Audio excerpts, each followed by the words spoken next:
दोस्तों, आपका फिर से एक बार मेरे YouTube चैनल पे स्वागत है।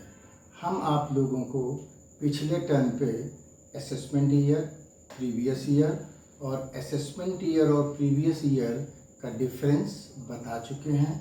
अब जो सबसे इम्पोर्टेंट क्वेश्चन आज का है, जो एग्ज़ाम में कई बार पूछा गया है कि when the previous year becomes the assessment year or the income of previous year is chargeable to tax in the same previous year।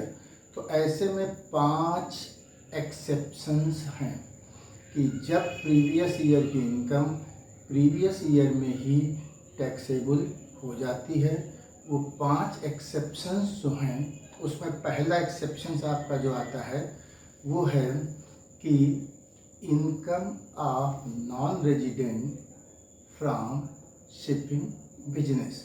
अब देखिए, income of non resident from shipping business हुई तो नॉन रेजिडेंट पर्सन है और वो India में कितने दिन रहेगा, शिप पे कितने दिन नहीं रहेगा, इसकी कोई गारंटी नहीं है। आज वो इंडिया में है, कल श्रीलंका में है, फिर पाकिस्तान में है, फिर अमेरिका में है। तो उस एसएससी की इनकम जो नॉन रेजिडेंट है और शिपिंग बिजनेस में इंगेज्ड है, तो उसकी इनकम प्रीवियस ईयर में ही टैक्सेबल हो जाएगी, क्योंकि it is not possible to trace the SSC. That's why income of previous year itself will be charged in the same previous year, means we will not wait for normal assessment. अब shipping business से उसकी income क्या हो सकती है? Shipping business में mail ले जा सकते हैं शिप, लाइव स्टॉक ले जाते हैं शिप, पैसेंजर्स ले जा सकते हैं और गुड्स ले जा सकते हैं। तो इनसे अगर कोई इनकम इंडिया में अराइज होती है तो that will be taxable in the same financial year.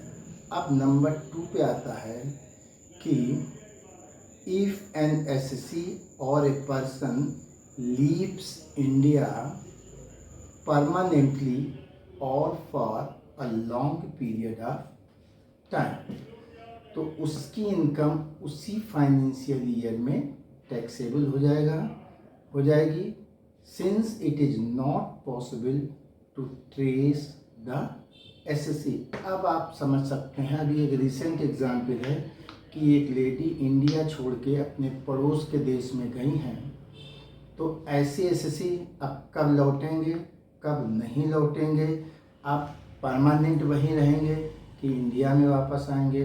तो अगर इस तरीके के एसएससी इंडिया छोड़ के बाहर जाते हैं परमानेंट या लॉन्ग पीरियड ऑफ टाइम के लिए, तो उनके लिए हम नॉर्मल असेसमेंट ईयर का वेट नहीं करेंगे। जिस प्रीवियस ईयर की इनकम है उसी प्रीवियस ईयर में टैक्सेबल कर देंगे।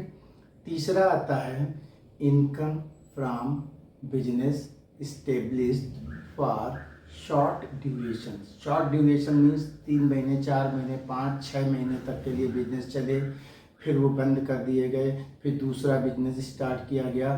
तो जो शॉर्ट ड्यूरेशन के बिजनेस होते हैं उनकी इनकम उसी प्रीवियस ईयर में टैक्सेबल कर दी जाएगी।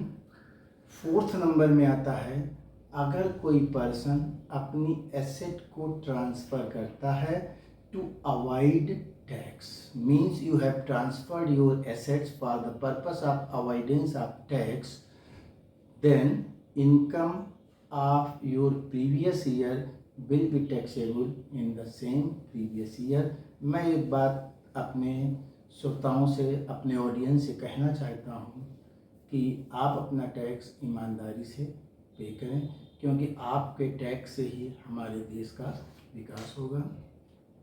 नेक्स्ट आता है 4th के बाद 5th पॉइंट आता है कि इनकम ऑफ डिसकंटिन्यूड बिजनेस। अगर आप कोई बिजनेस डिसकंटिन्यू कर देते हैं तो उस प्रीवियस ईयर की इनकम उस प्रीवियस ईयर में ही टैक्सेबल हो जाएगी। टोटल 5 ऐसे एसएससी हैं जिनकी इनकम उसी प्रीवियस ईयर में टैक्सेबल होगी। These provisions have been incorporated to ensure E N वाला इंश्योर है, आई वाला नहीं है, to ensure the smooth collection of tax, since we cannot wait for them for a normal assessment year because they are not easily traceable। यानी conclusion हमारा ये है कि प्रीवियस ईयर की इनकम प्रीवियस ईयर में ही टैक्सेबल होगी जब 5 में कोई भी एक सिचुएशन अराइज होती है। थैंक यू, धन्यवाद। आप मेरे वीडियो को लाइक, सब्सक्राइब और शेयर जरूर करें।